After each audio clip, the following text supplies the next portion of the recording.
What's going on, everybody? This is Jose Betancourt, and as always, thank you for viewing my videos. So here is the 2021 iPad Pro. It is the M1 edition, the 12.9-inch with the mini LED screen technology, the XDR. So I've had a long history with the iPad platform. I've always enjoyed it. I started out with the original iPad, and then I worked my way all the way to this brand new 2021 iPad. For many years, I strictly owned the iPad Pro, the 2000, I believe it was 2017 when they came out with the 10.9-inch that had the ProMotion display. I did have the original Pro, and then I switched over to the smaller 10.9-inch, and I still own it. As a matter of fact, my son uses it to draw. We have the original pencil. I have the second generation pencil here as well. It's a fantastic device. So what am I using the brand new 2021 iPad Pro for? It has the M1 chip inside of it. It is extremely powerful, and as we know, the power doesn't exactly go hand in hand with the software, because this is using an iPad iOS, and it is not extremely flexible. It's not a desktop app or a desktop operating system. But we all know that. We all know that. So people like me, I do photography. I have Affinity Pro that I do my editing in, and that is editing my photography. And then I have Luma Fusion. These are all of my creativity apps. I have Luma Fusion, Procreate, Skillshare to learn some new things. I have Paper, so I can draw. Lightroom, if I want to edit some JPEGs. I'm not necessarily subscribing to Adobe Suite, so I use the free version. By the way, I'm using the Magic Keyboard. It's the first time I'm actually using the Magic Keyboard. I bought it today. I took the plunge and I said, you know what? Let me just go for it. And let me tell you something. The Magic Keyboard in combination with the iPad Pro, holy crap.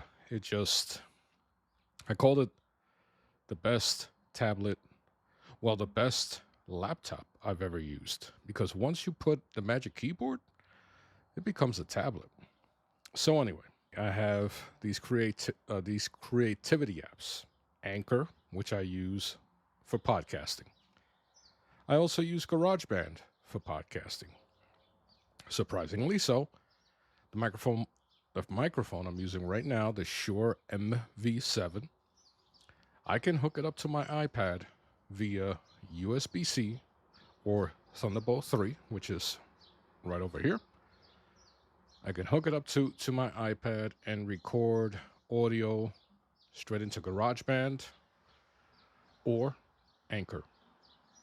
And that is a blessing, because the overall conclusion that you're going to get from me as to why I use an iPad is because of its portability and how flexible it is for creatives. So I'm showing you these apps for a reason. So I have my Lumafusion for editing videos. As a matter of fact, this video is going to be edited on Lumafusion. Not that it's going to be the most technically advanced editing that you're ever going to see, but I can use iMovie or Lumafusion. It's a great app, by the way, for your iPad or iPhone. Next, if you have a YouTube channel, you have your Studio app. That's where you do all of your fine adjustments, stay in touch with your community, etc., etc. Now, this app doesn't necessarily work for some reason. You kind of have to go through a loophole, adjust your Shure microphone on a different device, and then you get the same settings saved into the microphone itself, and then you can use it. And then, as I stated, iMovie. Now, paper, you know, you can draw, you can write down ideas. I made this little doodad right here. Um, yeah, and I put Post Game Report, which is my other podcast. It used to be free. Now they want a subscription service. And then you saw Affinity Photo. Look how quickly that pops right back up. Look at when I zoom into my photo. This is a photo I took a few years ago in New York City. So I edit photos. Well, I do photography, I do podcasting, I do videos. I jot down ideas with my pencil. My son is the artist. He has his own comic book that he created himself. It's not published. I have this Nebo, uh, you know, notebook slash. I'm a righty, so but it's a free notes app. So anyway, I'm just showing you these apps because this is what I use the iPad for. Of course, I use it for email. I just discovered Spark, which is a great emailing app or email app. I don't know what the hell that meant, emailing app. And then, of course, you have your entertainment, reading.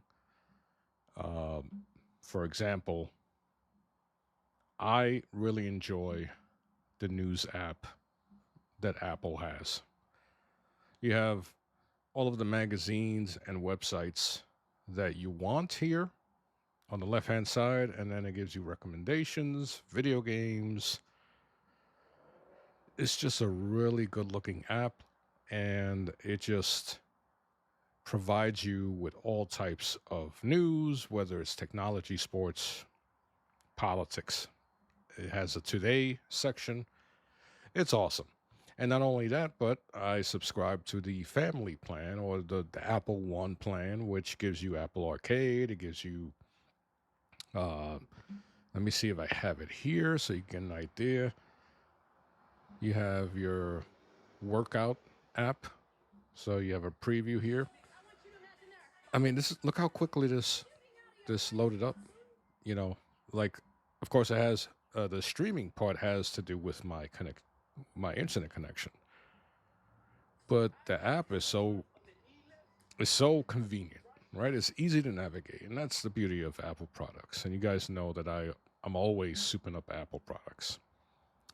But the great thing is that there's enough power here in this particular iPad Pro that, and I'm knocking on wood, that during WWDC or whatever they call it, which is coming up in a few days, hopefully Apple announces something that truly gives the iPad Pro some legitimate desktop-like applications.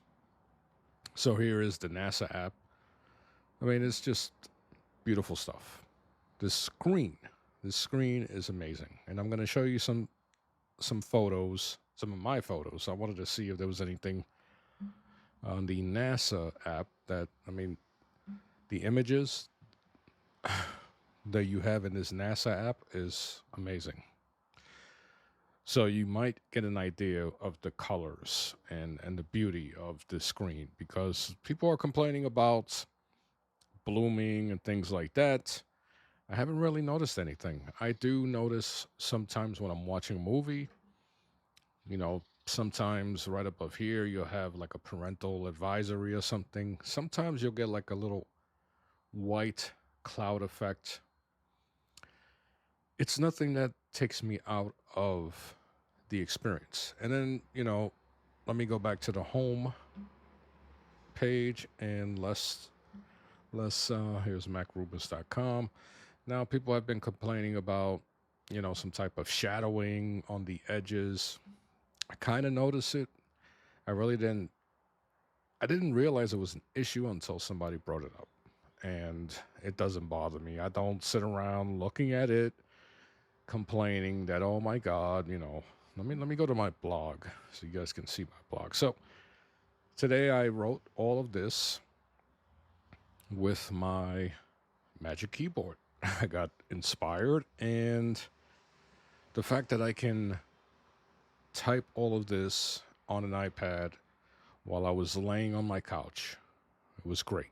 And of course, I could do it on my computer. I have an iMac. It's a 27-inch with a 5K Retina display.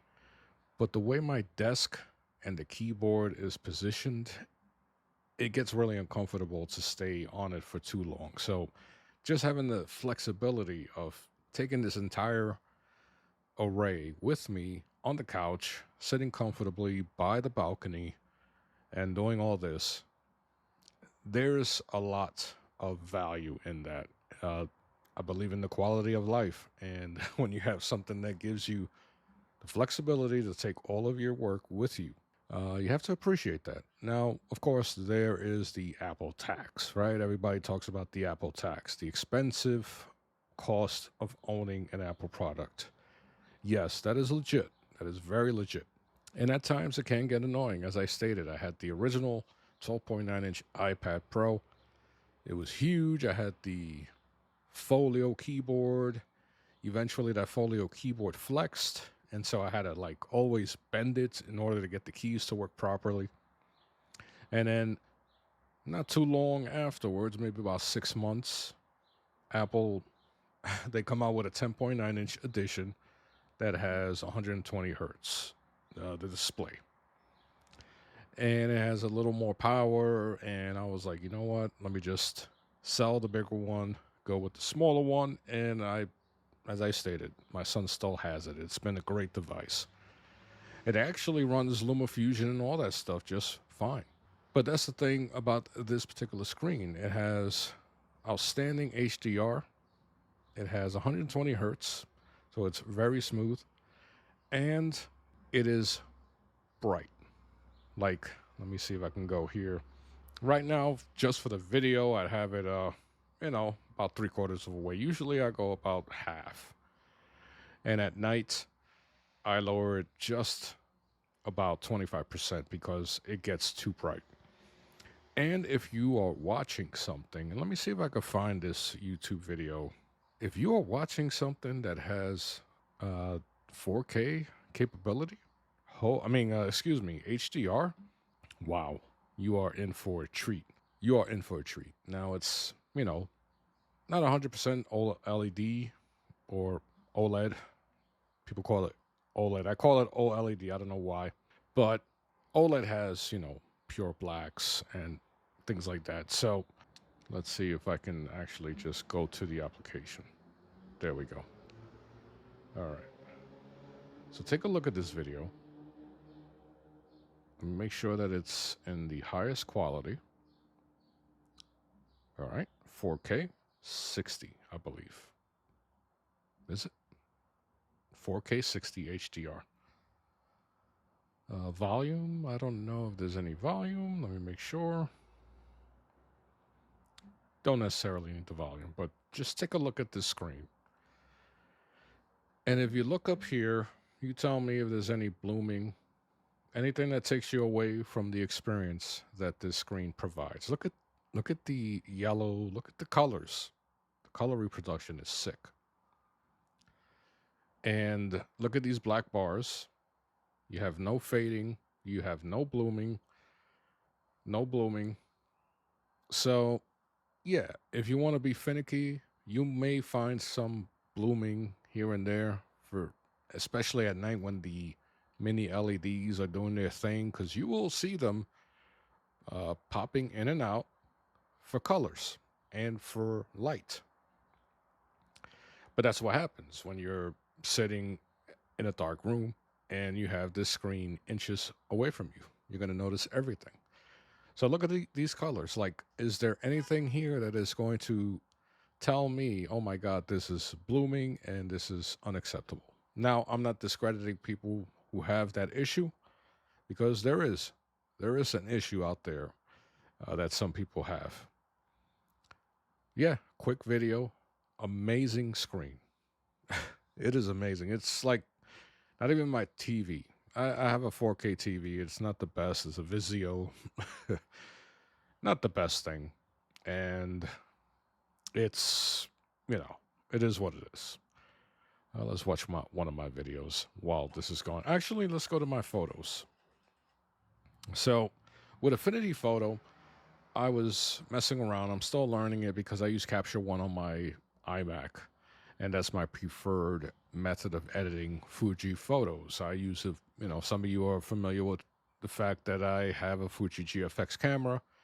It's a medium format camera with large raw files. So what I did was with this solid state drive, I hooked it up to my iPad Pro, transferred over raw files, and was messing with Affinity Pro. Now, it's a different type of app, but it's nothing I can't get accustomed to. But look how far I can zoom in to this photo. And this was with a 23 millimeter lens for the GFX. So you see the distance. And then here's another photo I took with the same lens. If you saw one of my videos, I talked about when I rented that lens for the GFX 50R. Outstanding lens, by the way. But I edited this photo with Affinity. I rather edit in Capture One, but with Affinity, it's great to have an editing software that you can take with you. So if I am working with clients and they want a quick edit for photos, maybe an influencer or just someone looking for headshots, you could do basic editing with Affinity Photo or go really advanced. It's up to you. Why did I check out of that? Okay, so let's look at some more photos. All of these right here are raw photos, and for some reason, it's not showing. But when I transfer them over, better yet, let me just show you with Affinity Photo, which I got for $10, by the way. So let's go to a new project. Let's open up one of these recents, and you'll see raw. So you tap on one, and it will appear on Affinity Photo. So yeah, and it even shows you up here. It's a really versatile application for $10. It's amazing. So here are some photos I took of my son. He graduated on Friday. Weird story. He just completed his first year of college, but his high school had finally the 2020 graduation. So he, what was it? Last week he finished his freshman year of high school. I mean, excuse me, of college, and then graduated from high school in the same week. So I took this with the GFX 50R with the 110 millimeter f2. I'm still a photographer at heart, and I always have to admire the background blur that the 110 provides. The 110 f2 is just a special lens for the GFX. I only have right now the 45 millimeter f 2.8 and the GF 110 f2 for my GFX. I sold my XH1, and actually selling my XH1 and some lenses is why I was able to afford this brand new iPad.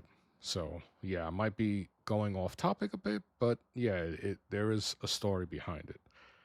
So here's my son with one of his best friends.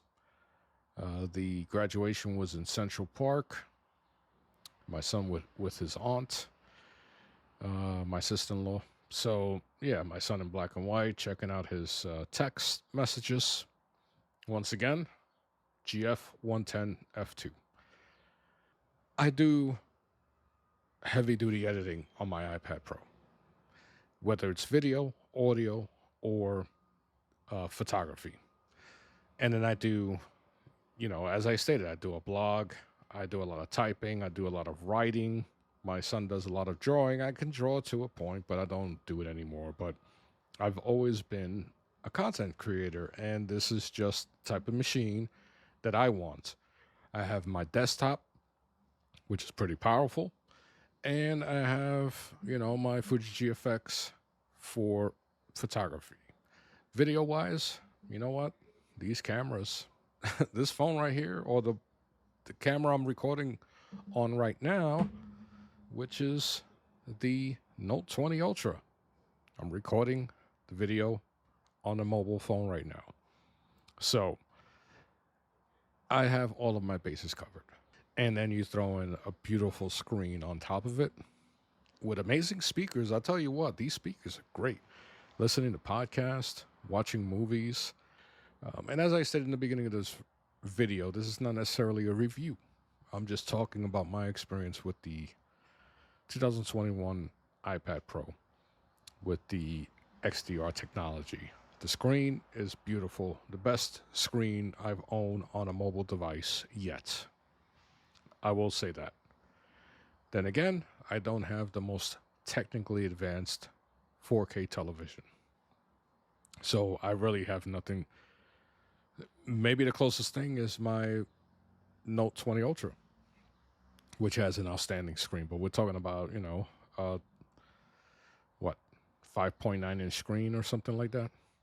So as far as something that matches a laptop, this is the best screen I've ever consumed anything on, whether it's photo editing, video editing, audio, watching movies, period. It's just phenomenal.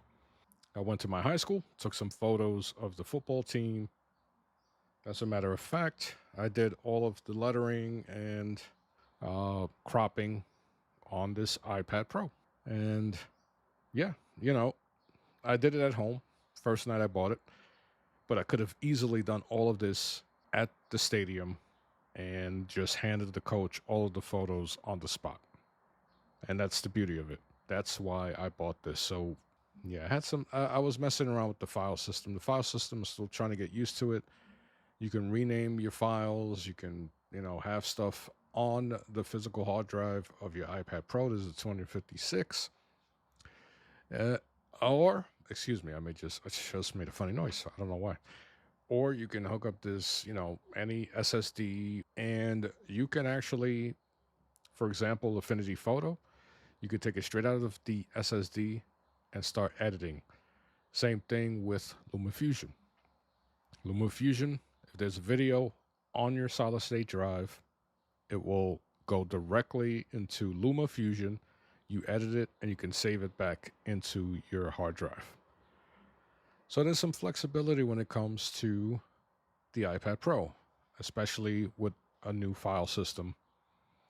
And it, for the most part, once I get accustomed to it, it seems to run extremely well. So yeah, so that's that. That's my impressions of the current 12.9-inch iPad Pro with the new XDR technology. It's a beautiful screen, folks. I know there are people complaining about some type of shadowing on the edges. You could see it if you really look. Blooming. I'll see it here. Now and then I'll see it. I'm not going to deny that. Does it distract me? Does it make me want to return it? No. The only downfall, and it's the one that everybody's been complaining about, is that the operating system isn't truly a laptop replacement. And for me, I don't really care. This is not why I went for an iPad. I went for an iPad because it provides me a different way to do what I do on a desktop. And that is editing photos, videos, audio, and consuming multimedia or learning stuff on Skillshare or YouTube. This is when I went to Rome. I can't wait to go back. So let me know in the comment section, guys, what you think about the new iPad Pro. If you have one, if you use the Apple Pencil, the Magic Keyboard, which is phenomenal, expensive, but it just adds a whole nother layer to what you can do with the iPad Pro. Let me know. Let me know in the comment section. So I appreciate you guys watching my videos. I am Jose Betancourt. Talk to you soon.